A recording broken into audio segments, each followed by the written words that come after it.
All right, welcome back to 5 Plus tonight. We're here on OpenLine where we are asking the expert. The expert tonight, Rebecca Roberts with Creekside at Three Rivers, joining us this evening. And we're talking about, I think a subject that we can all relate to is assisted living. And we've already kind of gotten into this topic a little bit tonight. If you're just joining with us this evening, we talked a little bit about all the things that Creekside has to offer. And now I kind of want Rebecca to break down, you all offer the assisted living, and then you also offer the memory care. Right. So what I'd like, walk me through a typical day at the assisted living facility. As far as they have different activities during the day. A lot of our residents, they love bingo. A lot of them, we have what we call a Tin Hut Club, which is for our veterans. We have just different clubs. We have different organizations that come in and they volunteer. We have music, we have churches that come in. We have just different things to stimulate everybody's interest. I was going to say the activities are endless, right? It sounds like a blast. Yes, You all keep it moving. I like that. And plus we have what we call happy hour. We celebrate one person out of the whole facility in that happy hour. They go on trips, like I said. They went on, I think they went on a picnic, the other day. They were leaving, they go to Walmart. They go mall. They go everywhere. So they really have a lot of fun. They have a lot of fun. There's no such thing as boredom, apparently. Creekside. No. Well, that's great to hear. I think, and to the families, when you see your loved one thriving in a facility like that, that is very important. And that's just yet another, point of, assisted living done right, I think. Right. And then switching gears to the other side of what you all offer, and that is memory care. Break down a little bit. Now that's different. That's going to be more structured, and also I do want to hear in a little bit, we're going to talk about that you do have a physician available. So let's talk about the memory care unit. The memory care unit, it is a little bit different from our assisted living. Of course, with their deficit that they have, they can't focus on one thing for an hour like somebody might could in the AL part. So they do structure things around. They might still play bingo, but instead of like B1 or B5 or or something like that, it would be more like red or yellow or something that gets their senses going. We have what we call sit and fit. It's exercising, but you're sitting. So any kind of movement that they can do, bending down, reaching up. They do watercolors. They do all kinds of crafts, and it just depends on how bad their deficits are, is what crafts that they do. So if Miss A over here is different from Miss B here with their deficits, Miss A and Miss B have totally different crafts that they do, and one to both stimulate what they both can do. When you sit back and you kind of, watch this as it's happening, your just personal opinion, do you see improvements? What are you seeing? I do, and we do, everybody does have, days that, they're just like, no, I don't want to do that. I have those days too. Right, everybody does. So, it just depends on the day, and it just depends on, if that is something that they like to do. And we do try and incorporate, we talk to the families, and we talk to the different friends and people that they've grown up with and people that they've raised and stuff like that, to understand what what Miss A did like to do, and maybe we could kind of focus what she liked to do into a craft that or an activity that they're doing that day. If we have a resident now, she loves to bake. So that's one of the things that we try and incorporate a lot of the time is baking and decorating cupcakes and and stuff like that, and she really lights up with that. So I think it is outstanding to hear that overall your facility, you're basically fitting the needs to the individual instead of everyone doing the same groups. That's what I'm taking from the things you're telling me. You know, I mean, I think that's definitely you know, something I can see where that, you know, you'll see improvements in the individual. You know, they may be small, they may be huge leaps, but overall they're getting the care they need. And kind of along those lines of care, let's talk about the fact that you all do have a physician that's there on hand available to your residents. Tell me how, and that's important. Right. We have 2 nurse practitioners that come twice a week, and they are directly linked to a physician. They are all, when they're not there, you know, the nurses can get to them, you know, via telephone anytime they need. So, you know, if Miss So-and-so is sick, you know, we can get something started right away, so she doesn't have to, you know, go through that whole rigmarole about getting the doctor, waiting for the doctor to get there and stuff, and get something started.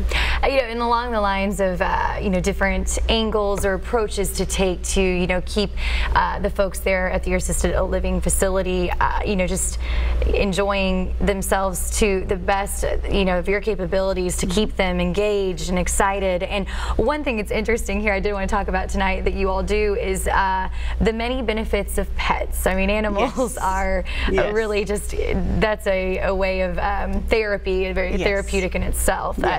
So you do all provide that? Yes. Wow, tell me more about that. We are a very pet-friendly community. We do have a lot of dogs and cats, actually, and we also have therapy dogs that come in on the weekend. And pets, you know, they are, like you said, they are very therapeutic. They are a stress reliever. They are, you know, if a family or if a person is there, you know, by themselves, you know, they're a companion. They're, you know, somebody, you know, that they can talk to, that they can, you know, that they can interact with, you know, and it keeps them mobile, and it keeps them, you know, they have to take them for walks and, you know, and stuff like that. So it's kind of an exercise too, for them, to the ones that do have the pets in their rooms, in their apartments. But yeah, we have therapy dogs that come. They service ALs, our assisted living, and our memory care, and they love them. What do you see when the animals, you know, enter that environment? What are some of the improvements you're noticing, and just the overall outcome of that? Really, when they see the dogs, you know, the people that do are dog lovers, their face just lights up, you know, they're just so happy to see them. They're just so, you know, and the dogs are the same way. They have attached to our residents. They know, you know, they get excited too. You know, I've talked to some of the handlers, and, you know, the handlers will, you know, say, okay, you know, we're going to Creekside, or, you know, or when they pull up in the parking lot, you know, the dogs are just so excited because, you know, they know where they are. And they know they know the people, and they know that, you know, they get loved. Definitely a really unique form of care that you all provide that not a lot of places do. I think that's definitely something that makes you all unique. That is definitely an added bonus. Yes, we do have a call I want to go ahead and get to. We have Dan here on line 1. Good evening, Dan. Hello. Hi there. Yes, so you're with us on OpenLine tonight. What would you like to talk about? Yeah, I was just kind of curious, you know, with assisted living, just the aspect of, like, how you kind of handle, I guess, mental health in that sense, or, you know, kind of if you could kind of discuss, too, how, I guess, if you offer some sort of therapy, or... We actually do. We have a general nurse practitioner. That's the physical, the medication, you know, part or whatever. We also have what we call a psych nurse practitioner.